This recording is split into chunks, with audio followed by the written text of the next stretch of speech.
Hello and a very warm welcome to another episode of Business Africa. I am Afolake Oyinloye. Coming up, public-private partnership to accelerate effective establishment of the free trade area in Africa. And US suspend duty-free benefit for Rwanda clothing under AGOA. Will the China-US trade war affect Africa? We have the answers in this episode. The African Union and the AfroChampions Initiative have released their roadmap for the promotion of the African continent free trade area. The AfroChampion Initiative thus become an official platform of exchange between African private sector and the leaders of the African Union, and in particular its departments in charge of trade and industry. William Bahia and Eric Uteng took interest in the story.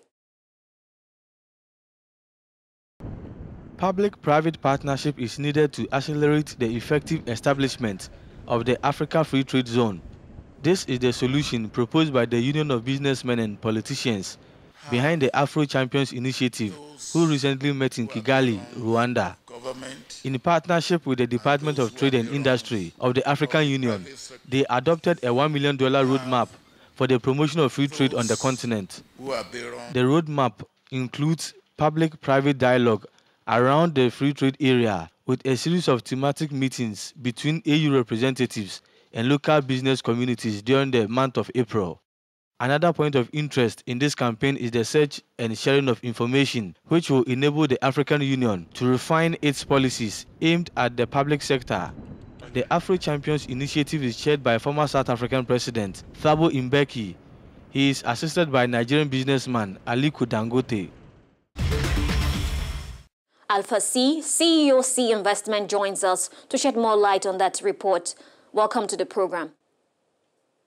Now, how can a public-private partnership concretely allow effective establishment of a free trade area in Africa? The private sector will benefit from this continental free trade zone, even when this is based on public policies. We will help promote it, country by country, in our discussions with employers' organizations, with trade unions, and explain to them what benefits this free trade zone will bring. Therefore, it is the private sector that is able to demonstrate it and able to see it materializing.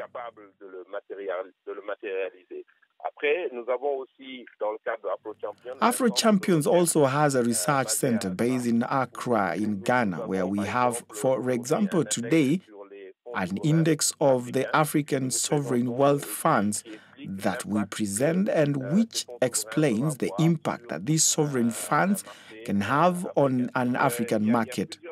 There are several initiatives that the private sector has tried to make to accompany the continental trade area. Now, in this respect, how can an institution like the African Import-Export Bank contribute? Indeed, financial institutions are important because, as they say, all this is all about funding. Intra-African trade only becomes a reality when there is infrastructure that will allow this trade to take place. Afrexim Bank is committed to supporting the development of African infrastructure in general and also to promote the development of infrastructure that will develop this trade. I'm going to give you an example. Today we know that an important element of integration would be railways. With Afrexim Bank, we are looking at how, at the continental level, we can put in place a strategy that would allow the development of rail infrastructure and would cover both West and East, Central and the Southern Africa. The AfroChampions Initiative, which is an initiative that promotes public-private partnership in Africa, has just launched an Africa Passport Now campaign. Does this mean that the free movement of people is a prerequisite for the free exchange of goods and services in Africa? It is clear that without the free movement of people, there will be no free trade. Today, you can see that we talk about a free trade zone. It is mainly the goods and services that will be affected. To be able to trade in services, people have to be able to go freely from one country to another. That's a very important thing. This is why we believe that the African passport must be put in place.